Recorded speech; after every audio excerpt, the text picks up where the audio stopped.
After collecting my Audax goodie bag, I headed home to prepare the bike, pack my essentials, and get some early rest.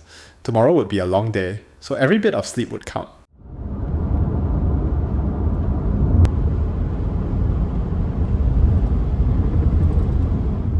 The alarm went off at 3 AM. After a quick breakfast and one final check of my gear, I loaded up the bike and hit the road. It took me about an hour and a half to drive from home to Bestari Jaya, including unloading the bike and getting everything ready before the ride.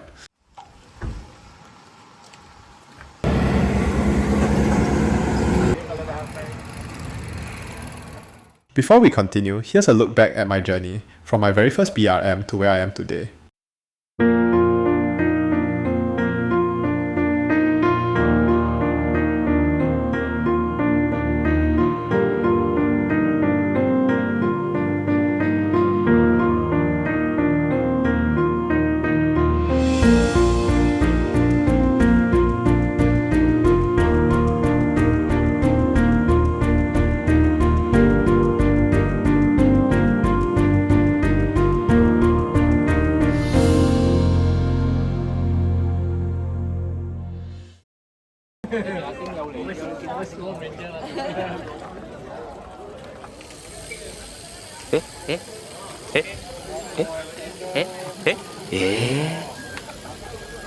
Walao the ride has already started, but everyone's still so relaxed. 1, 2.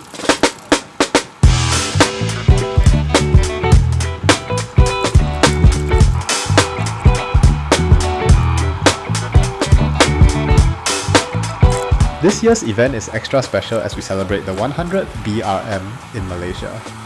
Riders can choose from 3 different categories, each marked by a different route colour: yellow for 100 kilometers, orange for 200 kilometers, and red for the full 300 kilometer challenge. At first glance, the route doesn't look overly difficult, but don't be fooled. It's packed with rolling terrain that keeps your legs working almost the entire ride.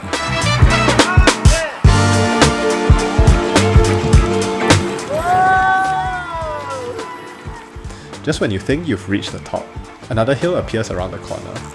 There aren't many long climbs, but the constant ups and downs slowly wear you down.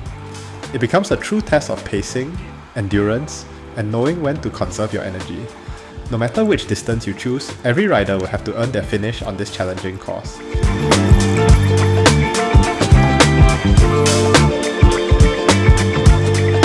For today's BRM300, I'm putting the Magicshine Hori 1300 to the test. This isn't a quick ride, it's a full day endurance challenge, so it's the perfect opportunity to see how the light performs, how long the battery lasts, and whether it's reliable enough for long distance Audax rides. Let's see if it can handle the demands of a long distance endurance ride. If you'd like to know more about the Magicshine Hori 1300, I've included all the details in the description below. Now, enough about the gear. Let's get back to the ride.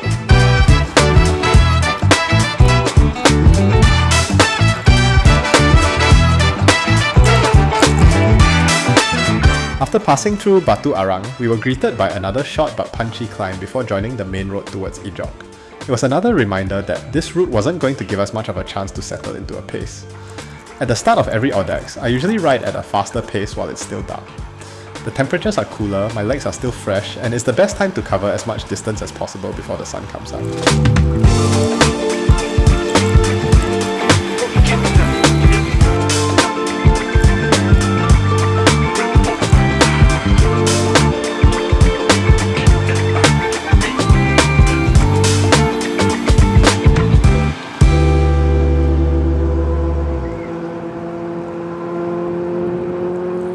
I actually prefer riding solo during an Audax. It gives me the freedom to ride at my own pace, manage my effort, and enjoy the journey without feeling pressured.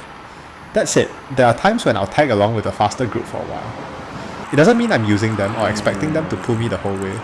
It's simply about sharing the road, exchanging a few conversations, and enjoying the company while our pace happens to match.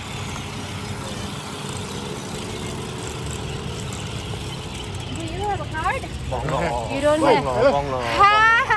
It's always great to see so many cyclists coming together for an Audax event.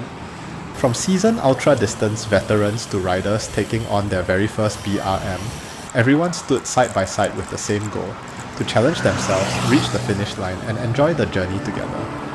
That's one of the things I love most about Audax. It brings people from all walks of life together through a shared passion for endurance cycling.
Finally, my first brevet card stamp. It's only the first checkpoint, but every stamp brings me one step closer to the finish line. Time for breakfast. This was the perfect checkpoint to grab a meal, refill my bottles, and recharge before getting back on the road.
We arrived at the iconic leaning tower of Teluk Intan at around 11:10 am.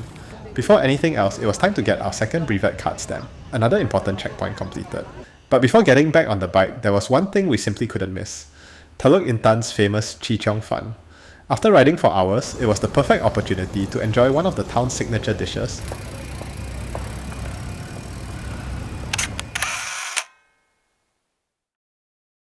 With our energy restored and our brevet card stamped, it was time to get back on the road and tackle the second half of this BRM300.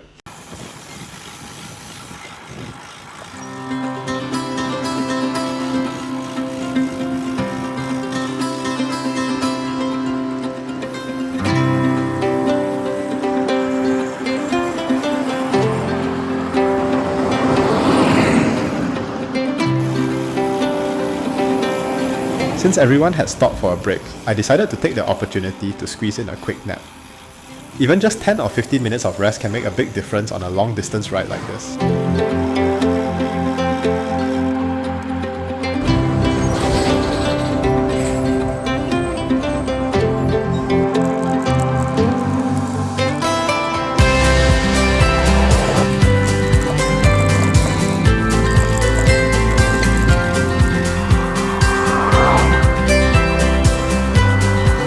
As the day went on, the temperature continued to rise. This is where the real challenge of ultra-distance cycling truly begins. The cool morning air is long gone, the sun is beating down, and your body starts to feel every kilometer you've already ridden. From this point on, it's no longer just about having strong legs. It's about managing your energy, staying hydrated, and keeping your mind focused. Every pedal stroke becomes a test of patience, determination, and the willingness to keep moving forward, 1 kilometer at a time.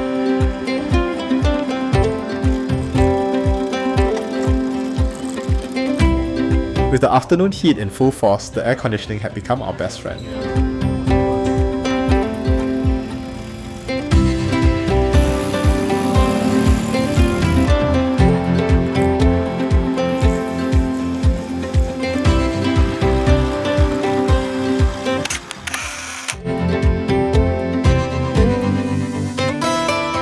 After getting our third brevet card stamp, we knew it was time for a proper break.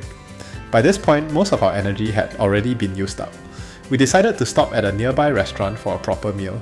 It's about refueling your body and giving yourself the energy you need for the final stretch to the finish.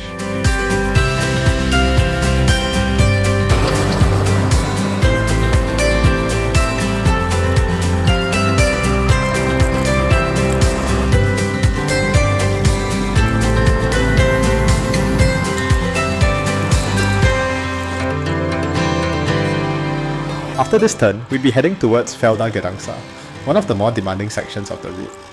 From here on, it was a relentless series of short climbs and rolling hills with very little chance to recover. None of the climbs were particularly long, but they just kept coming one after another. It's the kind of terrain that slowly wears you down, testing your pacing, endurance, and mental strength as much as your legs.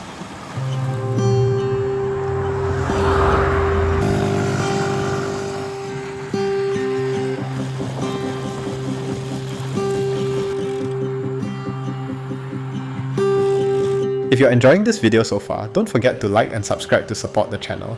It truly means a lot to me, and your support keeps me motivated to create more cycling adventures, share my Audax experiences, and bring you along on the journey.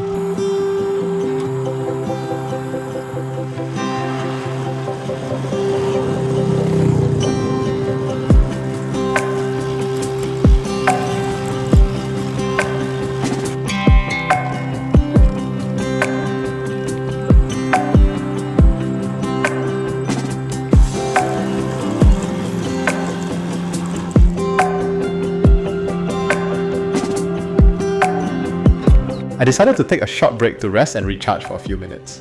While I was resting, I checked my route on the map and realized there was still 34 kilometers to go. Before getting back on the bike, I sent my cycling buddies a message telling them to carry on without me. At that point, I wasn't sure where they were, and I was a little concerned they might have taken a wrong turn somewhere along the route. Hopefully, they're doing okay and will make it safely to the finish. That's one of the unique things about Audax. Everyone rides at their own pace, and it's common for groups to split up along the way. Even so, we all share the same goal, to finish the ride safely.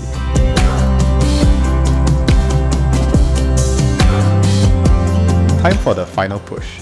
The road ahead is long, straight, and honestly, a little boring. Add a steady headwind and every kilometer feels longer than the last. Almost there. The finish line is just around the corner.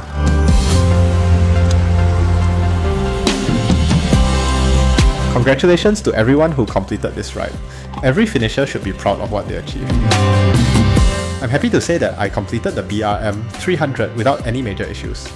The only challenge I faced was a slight stomach discomfort early in the ride, but thankfully it settled down and I was able to continue and finish strong. Now that the ride is over, I'm really happy with its performance, the Magicshine Hori 1300. The battery lasted well throughout the ride. This is just my first impression. I'll be making a separate review video to cover the lighting modes, battery performance, and my overall experience in more detail.